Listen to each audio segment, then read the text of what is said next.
the main thing he said was that he felt like I had understood what it was to walk in his shoes. And he was worried if anything in the film was sort of about gossip. And I was like, everything in the film is either something I've heard you say or something I've heard a reputable source say. Figuring out reputable sources in wrestling is its whole own challenge. But if you do the work, you get to it. And that he just wanted to make sure it was about brotherly love. And I was like, oh yeah, it's definitely that's about what that. it's about.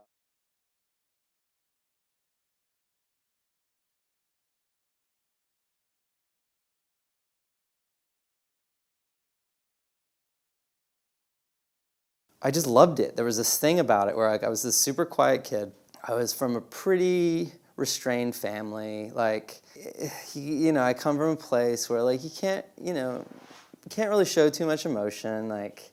You can't, it's kind of have to be happy all the time, or you can't really talk about sadness and I'd watch wrestling and it's these guys are just acting out these huge emotions, and then I'd go to an event and then I'd just get to scream, and it's oh, this feels good, It's so it's and I think that's what draws people to wrestling. It's they can act out all these feelings for you that you don't get to act out, and then you get to go there and yell.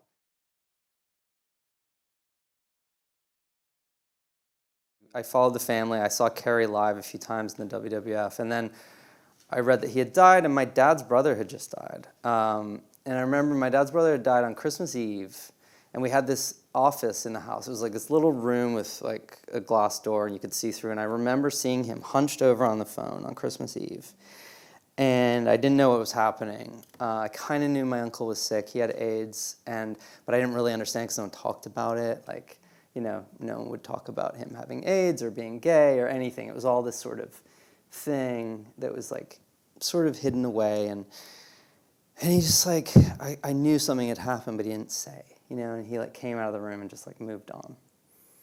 And I don't remember how I found out what it was, but anyway, Kerry died a few months later, and I was really sad because I knew other brothers had died, and I drew some comparison between the families. My dad had 6 brothers and a sister. 3 of them have died young. And my grandfather was very overbearing, abusive Irish Catholic. And so I just made this comparison between our families, I think. I see it. Yeah.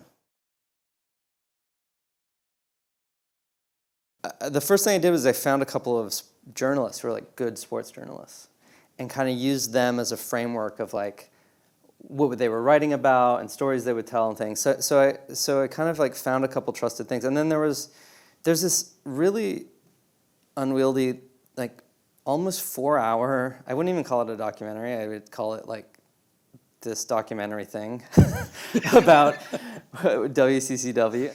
And it's got over 2 hours of Kevin talking, just in these intense tell-all interviews where he just talks about everything he went through, and he talks about almost killing himself, and he talks about all the tragedy, and he does it so openly.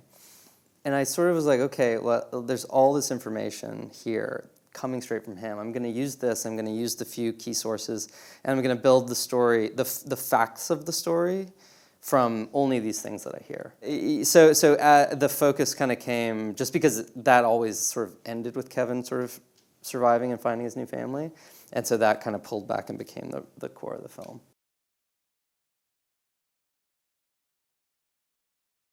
Wrestling is filled with myth, and stories of family are filled with myth, and there's this mythical quality to everything, and there's also a spirituality in the family. And it just felt really right to me.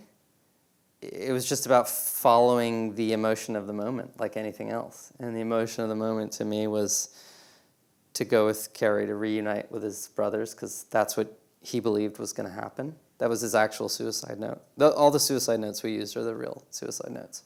And it was really important to me to see them in this sort of pure state where they're very tender with each other. They sort of hold each other in ways that they can't as men in their world. Mm-hmm. And that was really, really important to depict, because that, to me, felt like their more truer selves. And so in some ways, even though they are deceased, it is giving them giving them each the sort of truest, pure, sort of the stress is away, you know, and being playful with it. Like David's, you know, wearing a championship belt, and Mike's dressed like he's the lead singer of a rock band, and Kerry's got his foot, and he's like, you know, all the weight is off his shoulders, you know, and it was just like, and Jack's there, and I just wanted to have that, yeah.